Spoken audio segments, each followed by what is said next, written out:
given by Angie Johnson. Angie is the lead organizer for Salt Lake Oasis, and she is pretty awesome. She does so much, and she is married and has 3 children. Her day job is in school administration. She loves math, Montessori, Aerosmith, reading, yoga, travel, musicals, and secularism. She spends her discretionary income on Starbucks and library funds. And Angie, as a librarian, I do have to say that I get library fines too, so that's okay. Kudos to you for using our libraries. And everybody, please welcome Angie.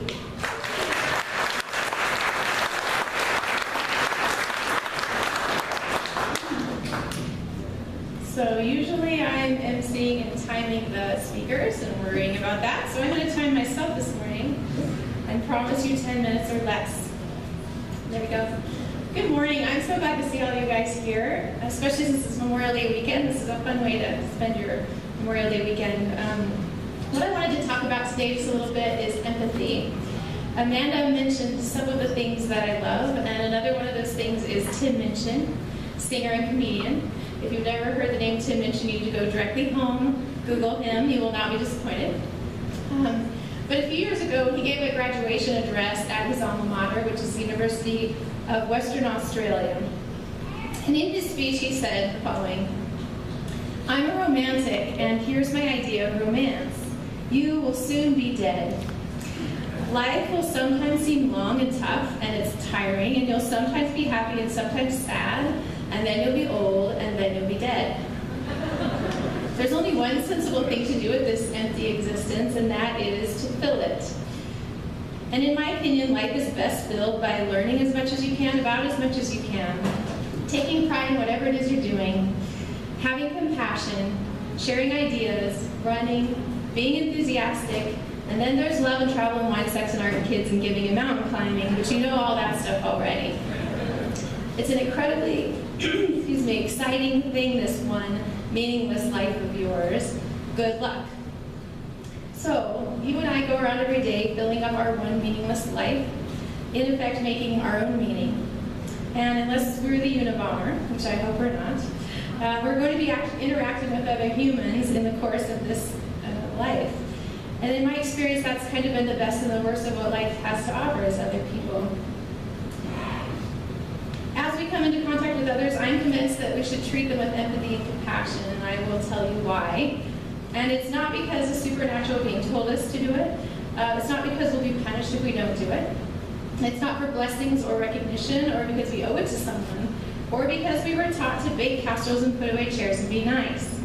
It's not to avoid contention or suppress our own opinions or our own needs.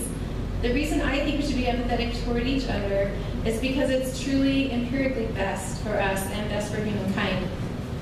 Neuropsychology and brain research show that there are lots of positive outcomes associated with empathy. Empathy is defined as experiencing perspectives and feelings that align with another person's situation rather than our own. It means seeing another person's point of view. Empathy is a kind of gift of the imagination, one that may be uniquely human. We're not sure yet. I had an experience last year at school that brought some focus for me. One day I was walking down the hall and I came across a bunch of boys out in the common space, and they were gleefully wadding up paper into balls and throwing it, trying to make it in the trash can across the way. And they were missing a lot. And they were having a lot of fun. I marched into this situation with a not super friendly administrator. "All right, what's going on here?" Which was not really a question on my part, since I already had made an assumption about what was actually indeed going on here. But the boys kind of lost their joyful demeanor immediately, and one of them said, "Well, Miss Angie, we're recording the number of shots that go in and the number that miss, and then we're making a table of fractions and percents in our math notebook and recording our data." Oops, okay. So my perspective shifted abruptly at that point, and I realized that I hadn't even considered their point of view at all. And it was an epic empathy fail on my part. And even had they been doing that, I might have done that when I was their age, so it was probably better had I looked at it from their point of view. But anyway, side ask if this is true. We have some extraordinarily creative students at our school in Montessori, and I'm a bit of a skeptic, but it was true. They were indeed doing it, so it worked out. So empathy really is seeing something from someone else's perspective. Research studies have found a lot of correlations between empathy and positive outcomes such as cooperation.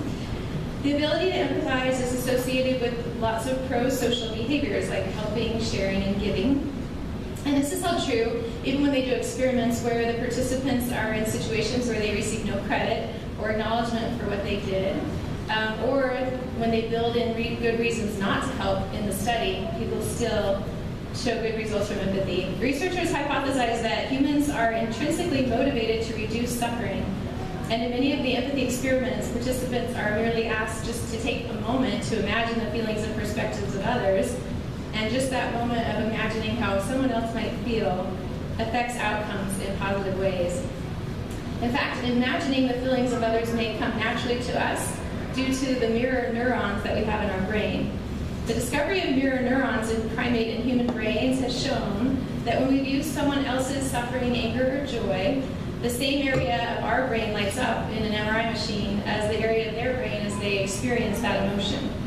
In other words, humans seem to be soft-wired to experience another person's plight as if we were experiencing it ourselves.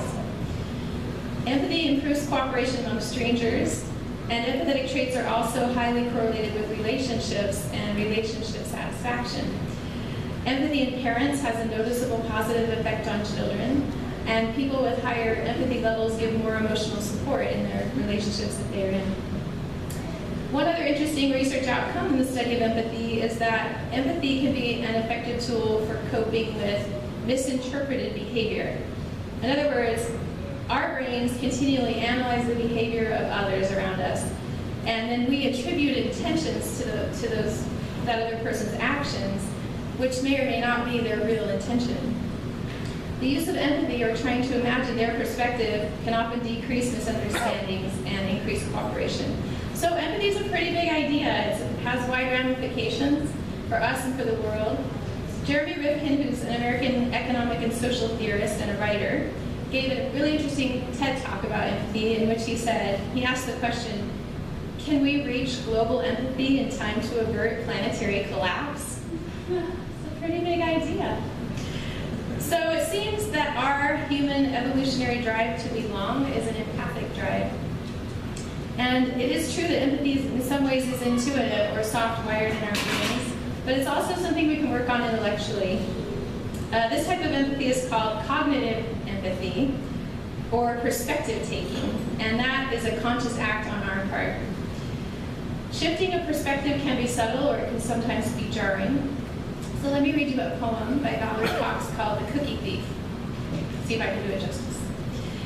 A woman was waiting in an airport one night with several long hours before her flight.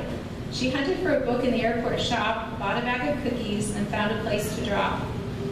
She was engrossed in her book, but she happened to see that the man beside her, as bold as could be, grabbed a cookie or two from the bag between, which she tried to ignore to avoid a scene.